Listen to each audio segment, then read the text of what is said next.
At 52 years old, Richard Caldwell watched his entire world collapsed in a single afternoon. His wife left, his company died, his bank account hit zero. But what happened next? Nobody, absolutely nobody, saw it coming.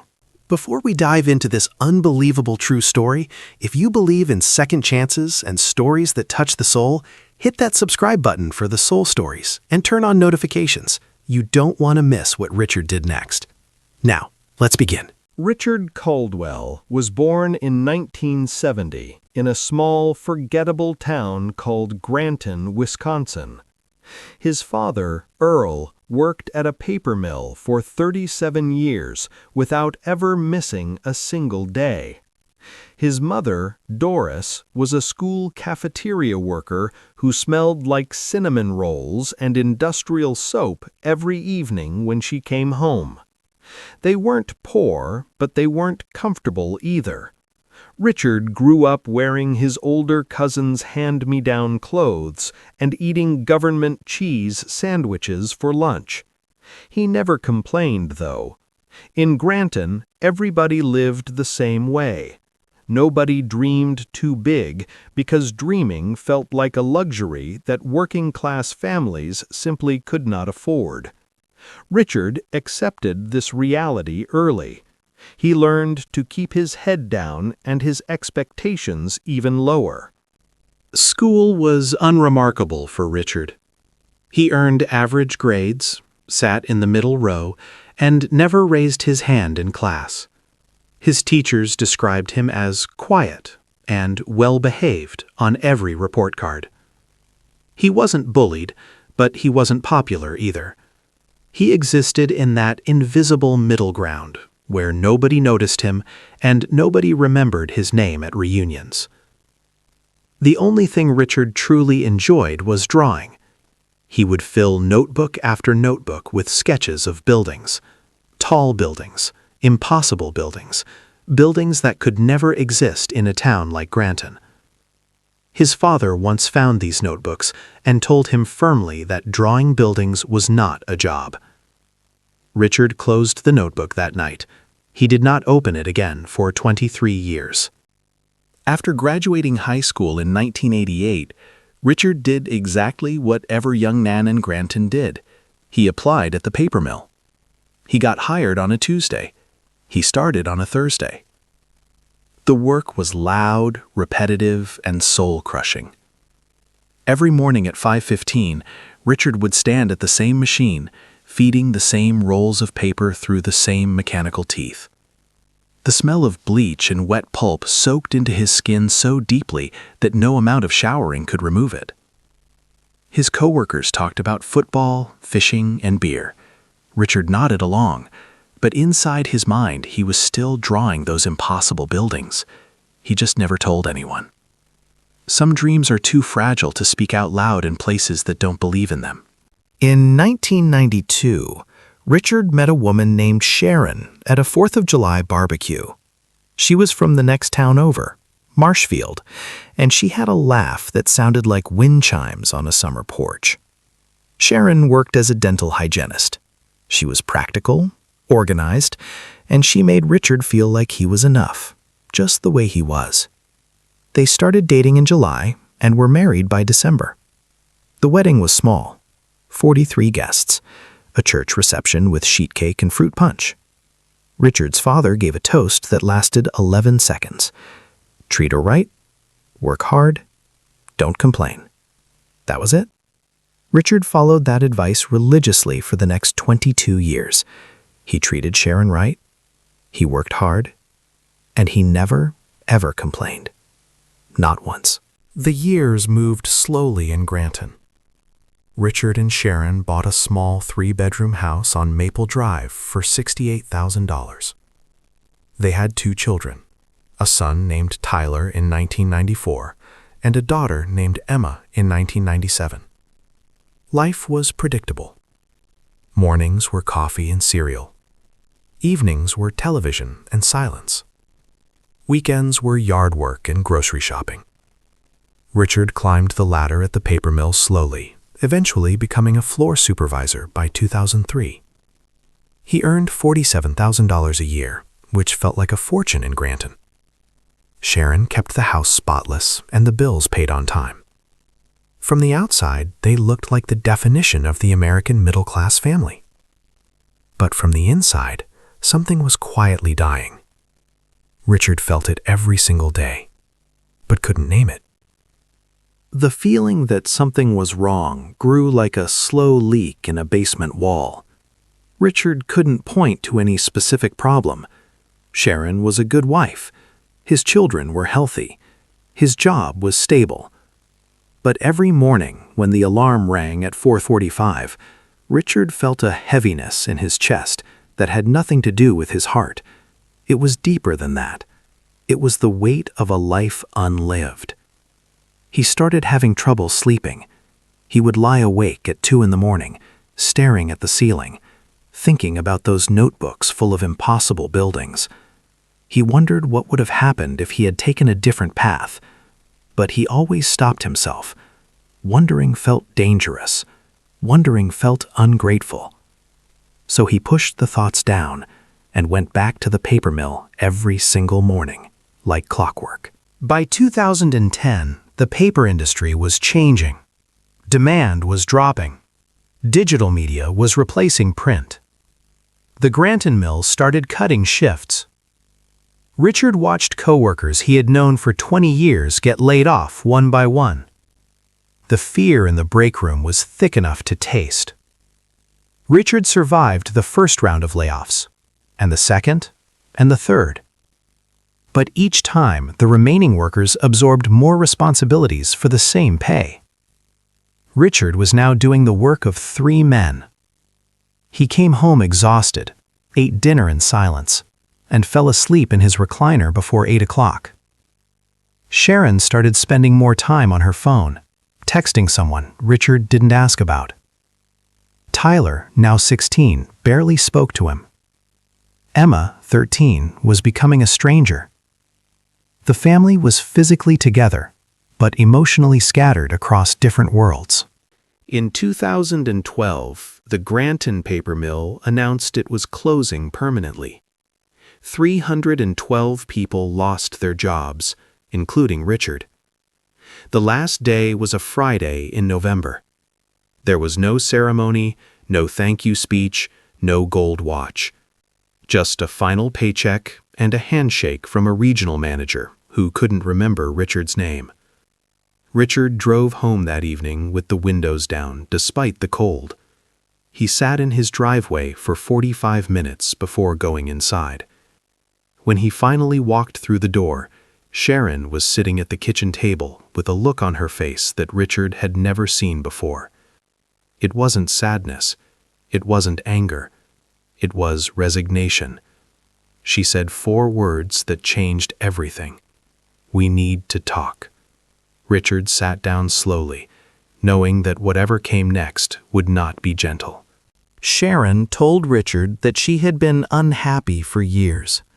She said she felt invisible in their marriage, like a roommate rather than a wife. She said she had met someone, a man named Greg from her church group, and that she wanted a divorce. Richard listened without interrupting. He didn't yell. He didn't cry. He just sat there, absorbing each word like a boxer taking punches he couldn't dodge. When Sharon finished, Richard asked only one question. "How long?" Sharon looked down at the table. 3 years, she whispered. 3 years. Richard did the math in his head. 3 years of smiling across the dinner table. 3 years of sleeping next to someone who had already left. 3 years of a marriage that existed only on paper. He nodded slowly, stood up, and walked to the garage. He sat on a folding chair between rakes and paint cans until morning. The divorce was finalized in March of 2013. Sharon got the house, the minivan, and primary custody of Emma, who was still a minor. Tyler, now 18, chose to stay with his mother. Richard moved into a studio apartment above a laundromat on the east side of Granton. The apartment had one window that faced a parking lot. The rent was $425 a month, which Richard paid from his unemployment benefits. He owned a mattress, a folding table, 2 chairs, and a microwave. That was everything. At 42 years old, Richard Caldwell had less than he had at 22. He had no wife, no house, no job, and no plan. The only thing he had in abundance was time, and time without purpose is the cruelest possession a man can own.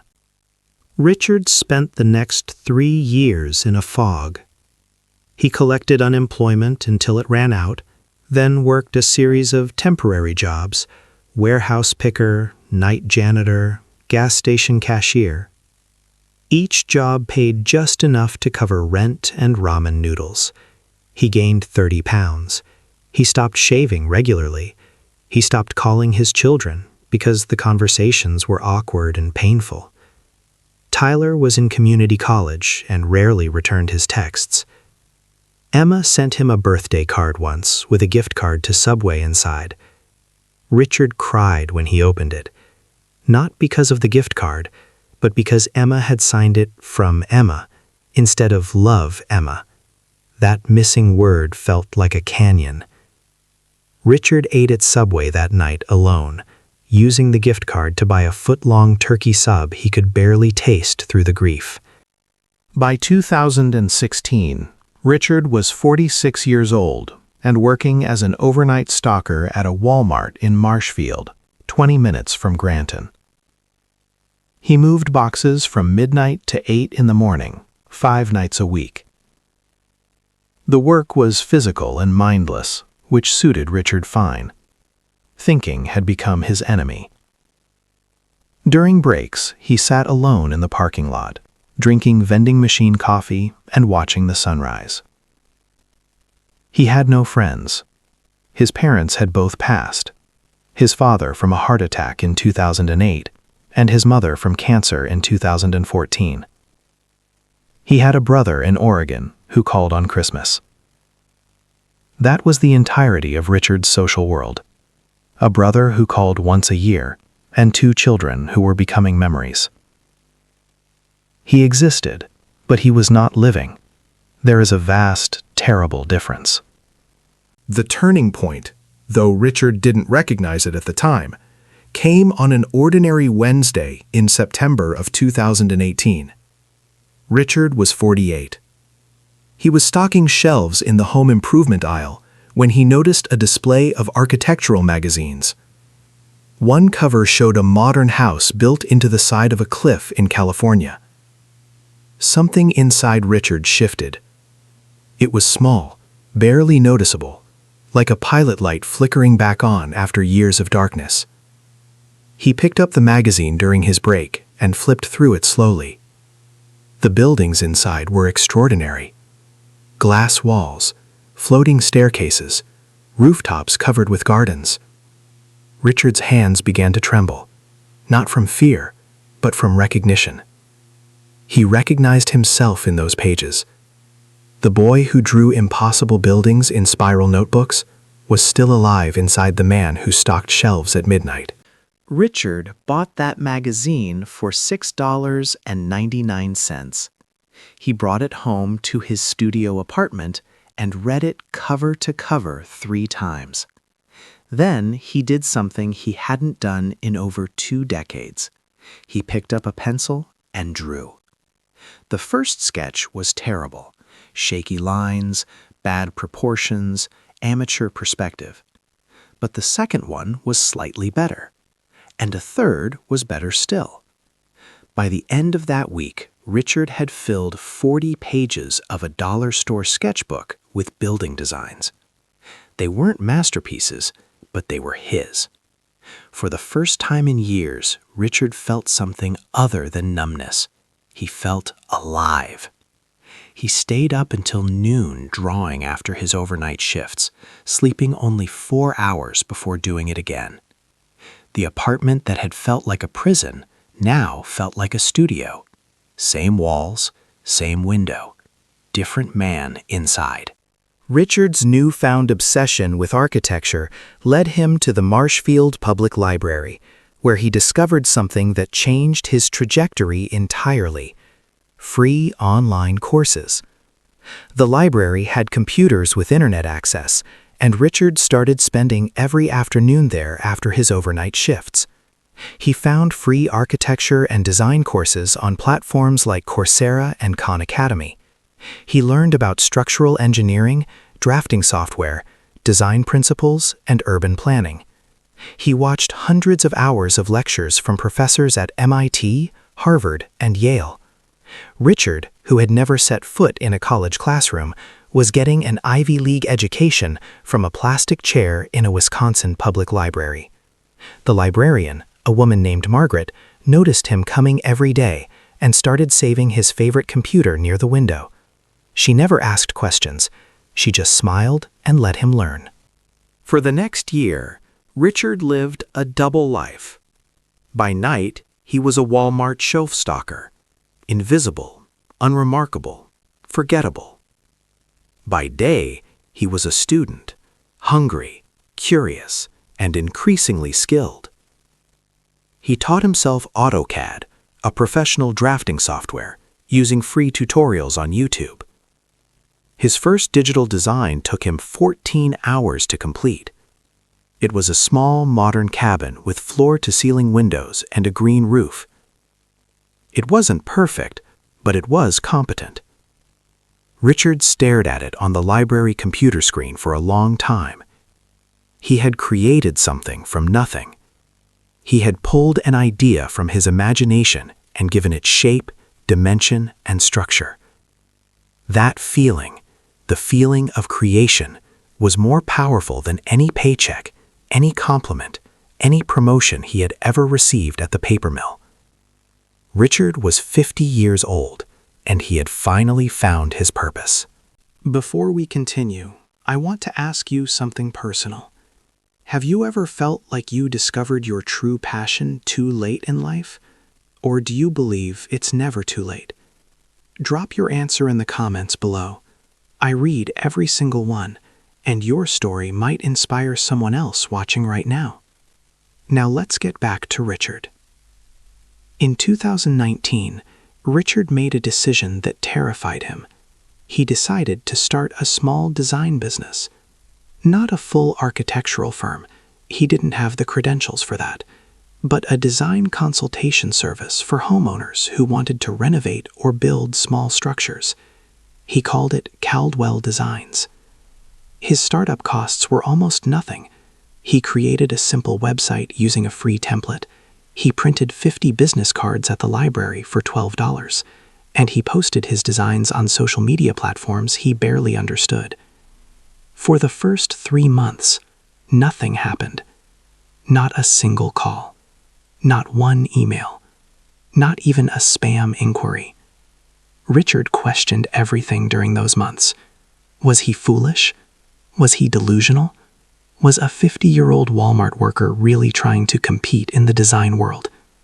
The silence was deafening, and doubt was relentless. The first client came in February of 2020, just before the world shut down. A retired couple in Wausau, Wisconsin, wanted help designing a sunroom addition for their ranch-style home. They found Richard's website through a Google search and liked his modern aesthetic. The project paid $800, a fraction of what established firms charged, which was precisely why they chose Richard. He drove 90 minutes to their home, measured everything by hand, and spent 2 weeks creating detailed designs that exceeded his expectations. The couple was delighted. They told their neighbor told a friend, and suddenly Richard had 3 more projects. Word of mouth, the oldest marketing strategy in human history, was doing what social media could not. Real people telling other real people that this quiet, humble man with no degree could design something beautiful. Then COVID-19 arrived, and the world changed overnight. Businesses closed, people stayed home, the economy trembled. But something unexpected happened for Richard. People stuck at home started thinking about their homes differently. They wanted home offices, better kitchens, backyard studios, and outdoor living spaces. Renovation interest exploded. Richard's phone, a prepaid smartphone he bought at Walmart with his employee discount, started ringing. First once a week, then twice, then daily. By summer of 2020, Richard had more work that he could handle. He was designing home offices, she sheds, garage conversions, and deck expansions for clients across central Wisconsin. He quit Walmart in August of that year. His last shift ended at 8 in the morning on a Tuesday. He walked out into the sunrise, sat in his car, and cried. Not from sadness, from relief, from freedom, from the overwhelming realization that he would never stock another shelf again. Richard's business grew steadily through 2020 and into 21. He moved out of the studio apartment above the laundromat and into a modest 2-bedroom rental with a spare room he converted into a proper office.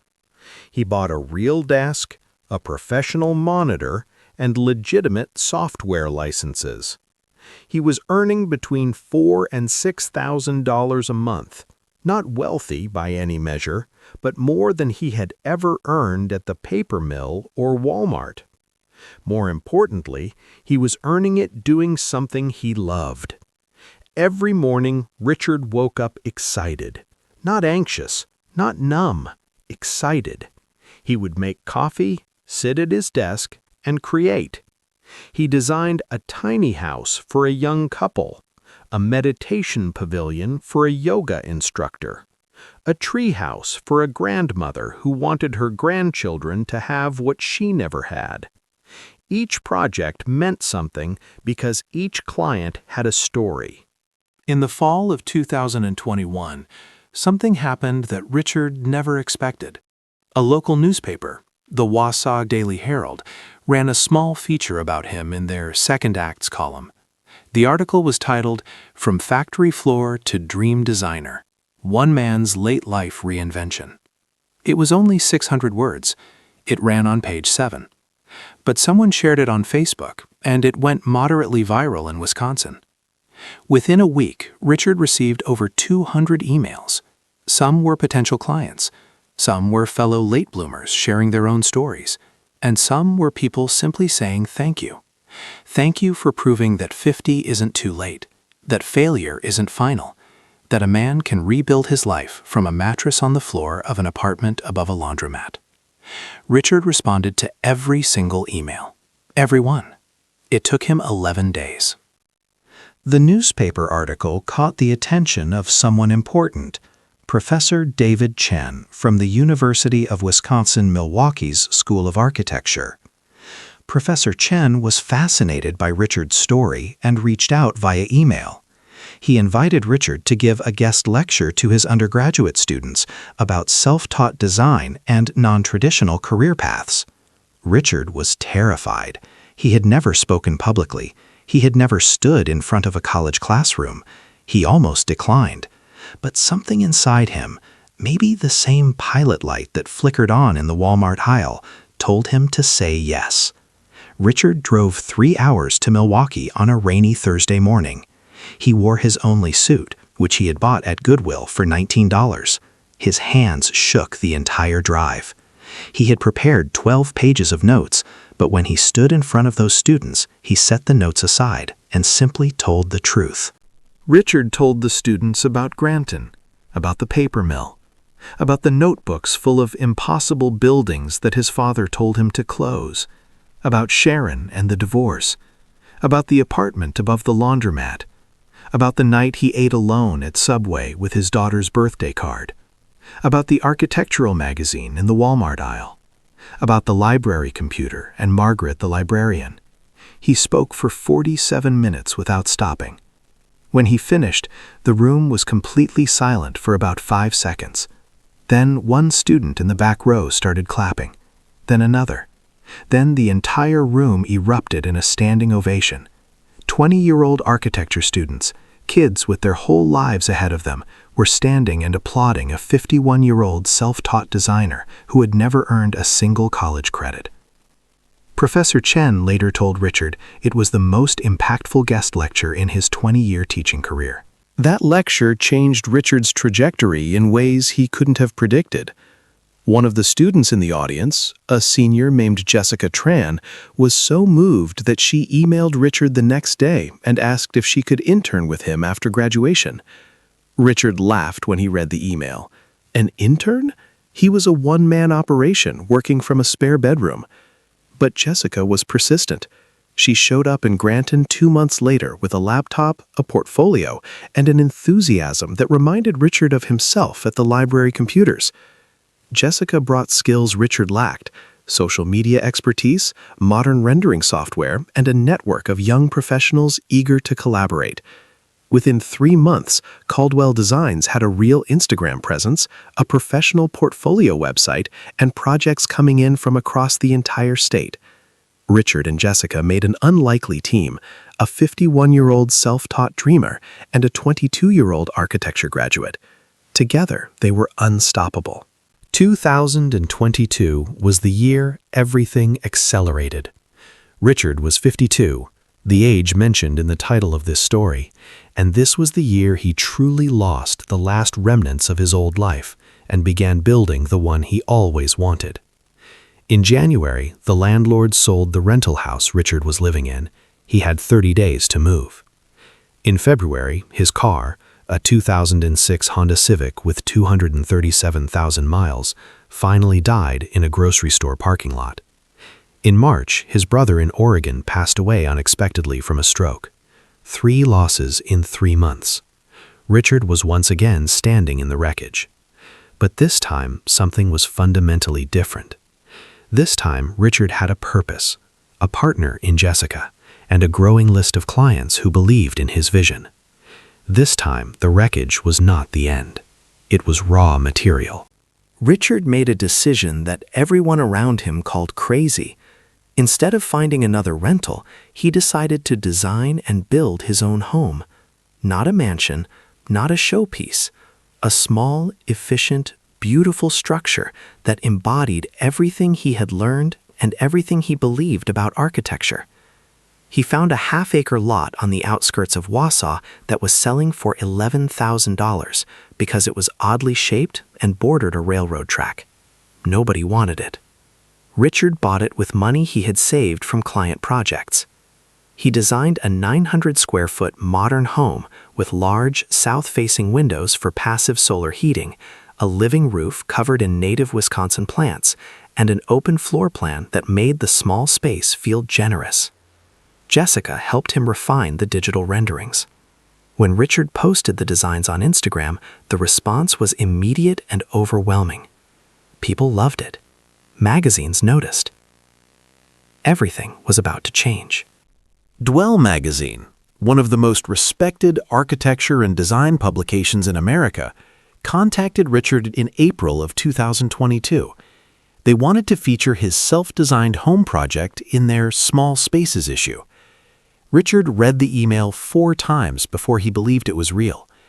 A reporter flew to Wisconsin and spent 2 days with Richard, documenting the construction process and interviewing him about his journey. The article, published in the summer issue, was titled "The Walmart Architect: How a Self-Taught Designer Built His Dream at 52." It included Richard's story, his designs, and photographs of the home under construction. The article went viral. Truly viral this time, not just Wisconsin viral. National media picked it up. CNN did a 3-minute segment. NPR interviewed him. Richard Caldwell, the invisible boy from Granton who never raised his hand in class, was suddenly being seen by millions of people across America.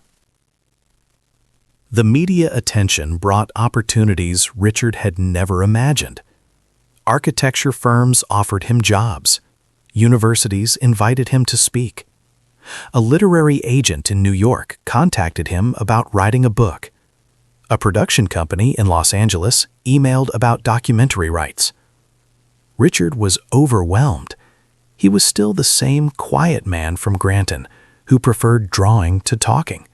Fame was uncomfortable and foreign, but he navigated it with the same steady patience that had carried him through the paper mill, The divorce, the apartment above the laundromat, and the midnight shifts at Walmart. He didn't rush. He didn't overcommit. He didn't pretend to be someone he wasn't. He simply continued doing what he loved, designing buildings that mattered to the people who would live in them. That authenticity, in an age of personal branding and self-promotion, was precisely what made people trust him. I want to pause here and ask you something. Richard's father told him that drawing buildings wasn't a real job. Have you ever been told your dream wasn't practical? Have you ever been discouraged by someone you loved? Tell me about it in the comments. Let's talk about it. Your words might be exactly what someone else needs to hear today. Now, let's continue. Richard finished building his home in October of 2022. The total cost was $67,000, a fraction of the average home price in America. He did much of the labor himself, with help from Jessica, a retired carpenter named Bill who volunteered after reading the Dwell article, and a rotating crew of architecture students from UW-Milwaukee who treated the project like a field course. The first night Richard slept in his own home, a home he designed, helped build, and owned outright, he lay on his bed and stared at the ceiling. But this time, it wasn't the ceiling of a studio apartment above a laundromat.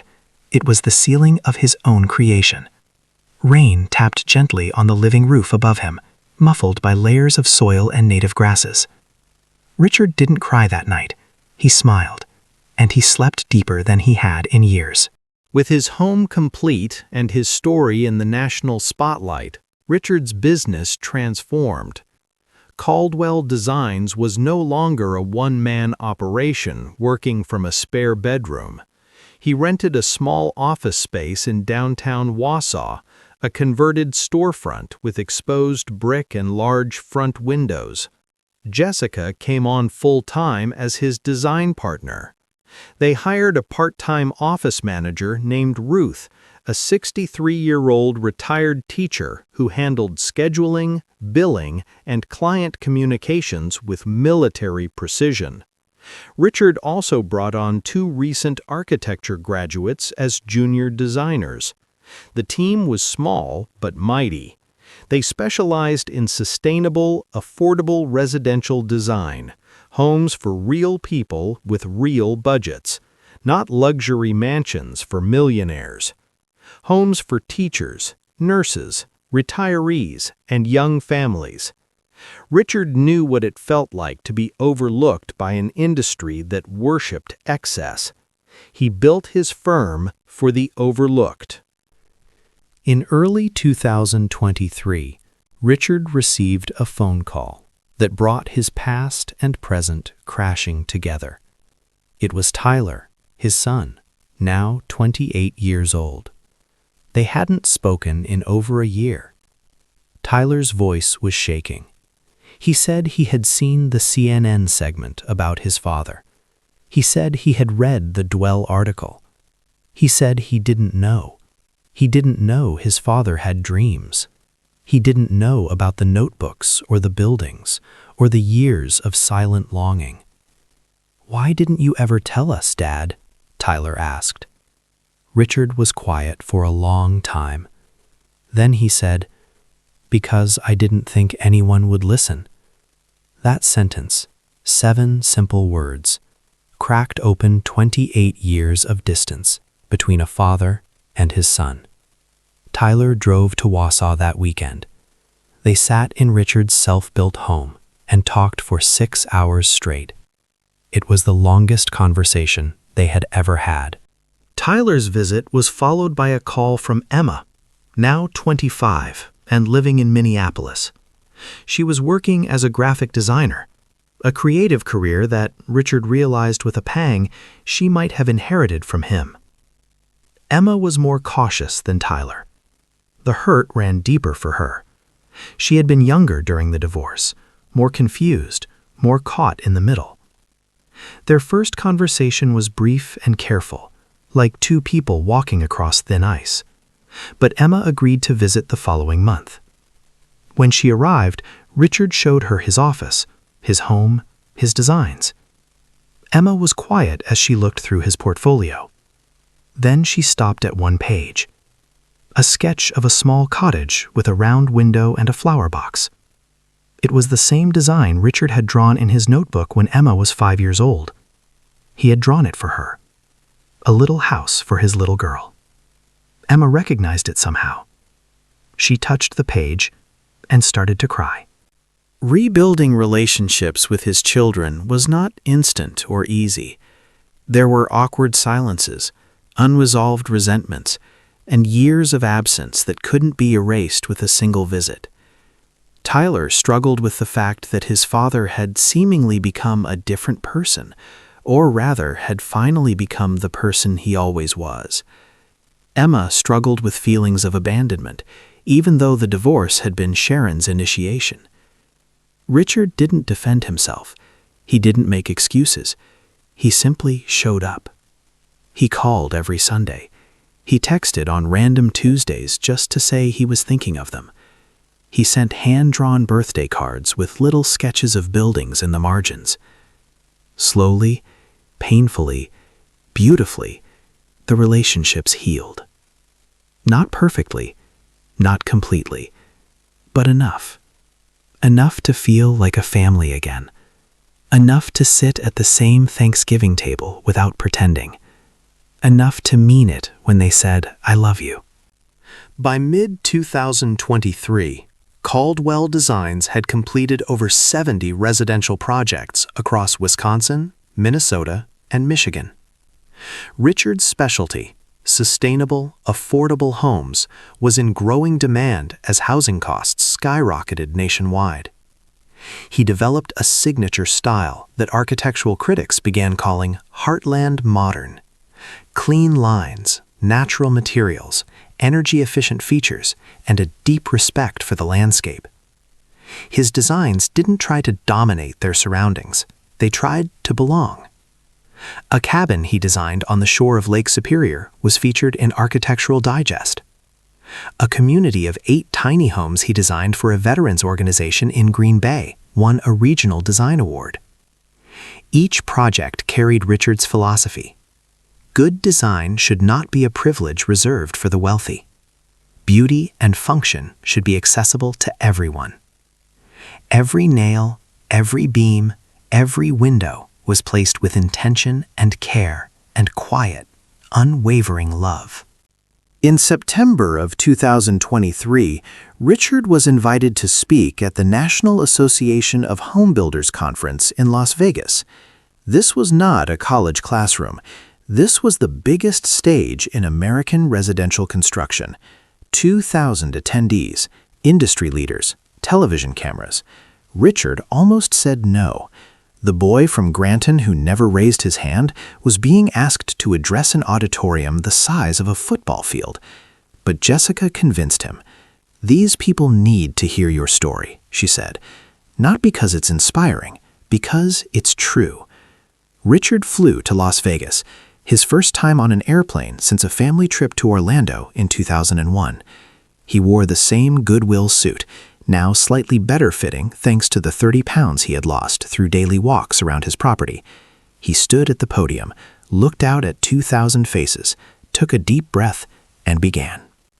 Richard's speech in Las Vegas lasted 22 minutes. He didn't use PowerPoint. He didn't use notes. He told his story the same way he had told it to the students in Milwaukee. Raw. Honest. Unpolished. He talked about the paper mill and the smell of bleach. He talked about his father's 11-second wedding toast. He talked about the apartment above the laundromat and the birthday card signed "From Emma" instead of "Love, Emma."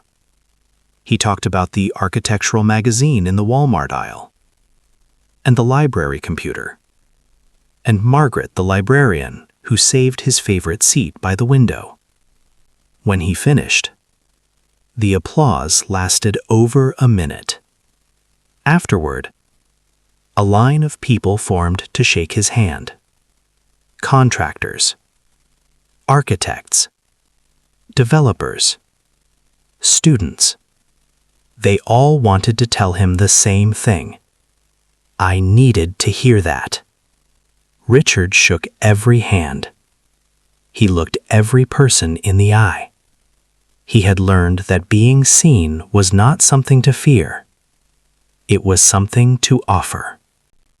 After Las Vegas, everything Richard had built continued to grow, but it grew on his terms. He didn't franchise, he didn't chase celebrity, he didn't move to New York or Los Angeles. He stayed in Wausau, Wisconsin, in the 900-square-foot home he built next to the railroad tracks. He kept his team small. He kept his prices fair. He kept designing homes for people who reminded him of who he used to be, ordinary people who deserved extraordinary spaces. The literary agent from New York helped him publish a book in early 2024 titled Blueprints and Second Chances, Designing the Life You Were Meant to Live. It wasn't a bestseller, but it sold steadily. Richard received letters from readers, handwritten letters, not emails, from people in their 40s, 50s, 60s, and even 70s who said his book gave them permission to start over. Permission. That word appeared in almost every letter. As we near the end of Richard's story, let me tell you where he is today, in 2025. Richard Caldwell is 55 years old. He lives in his self-built home in Wausau. He runs Caldwell Designs with Jessica, Ruth, and 4 other employees. He has completed over 130 residential projects. He teaches a free online design course that has enrolled over 12,000 students from 41 countries. He speaks at conferences 3 or 4 times a year. Tyler visits every month and is engaged to a woman named Priya, who Richard adores. Emma moved to Wausau last year and works part-time at Caldwell Designs as their graphic designer. She signs her cards, Love Emma, now. Every single one. Richard and Sharon have not reconciled romantically, but they are cordial. They sat next to each other at Tyler's engagement party and shared a genuine laugh for the first time in 12 years. We're almost at the end, but before we get there, I want to hear from you one more time. What is the one thing you would start today if fear wasn't holding you back? Type it in the comments. Say it out loud. Sometimes writing it down is the first step toward making it real. Now let's finish Richard's story. There is a detail about Richard's home that I saved for the end because it matters more than anything else in this story. Above his front door, recessed into the wooden frame, Richard carved a small inscription. It reads, "Built by a man who started late." He carved it himself with a chisel he bought at a hardware store for $8. It's not fancy. It's not perfect. The letters are slightly uneven, and the A looks a little like an O. But it's there, permanent, carved into the home of a man who spent 24 years at a paper mill, 3 years above a laundromat, and 4 years stocking shelves at Walmart before he found the courage to pick up a pencil and draw the life he wanted. Richard doesn't see those years as wasted anymore. He sees them as the foundation. Every boring shift, every lonely night, every silent drive home, all of it was the foundation upon which this life was built. Richard Caldwell is not famous. He is not rich. He will probably never design a skyscraper or win a Pritzker Prize. His name will not appear in history books. But he built a life that is entirely, authentically, unapologetically his. And he built it from nothing, from a closed notebook and a father's dismissal, from a failed marriage and a birthday card without the word love, from a magazine in a Walmart aisle and a plastic chair in a public library. Richard Caldwell lost everything at 52 and built the life he always wanted, not because he was special, not because he was talented, not because he got lucky, but because he refused, quietly, stubbornly, beautifully, to believe that his story was over. And if you're watching this right now wondering if it's too late for you, listen carefully. It is not too late. It is never too late. Your story is not over. Pick up the pencil. Draw the building. Start today. Thank you for staying with Richard's story until the very end. If this story touched you, please share it with someone who needs to hear it. Subscribe to the Soul Stories for more unbelievable true stories that remind us what it means to be human. Hit the bell so you never miss one. And remember, it's never too late to build the life you always wanted. I'll see you in the next story.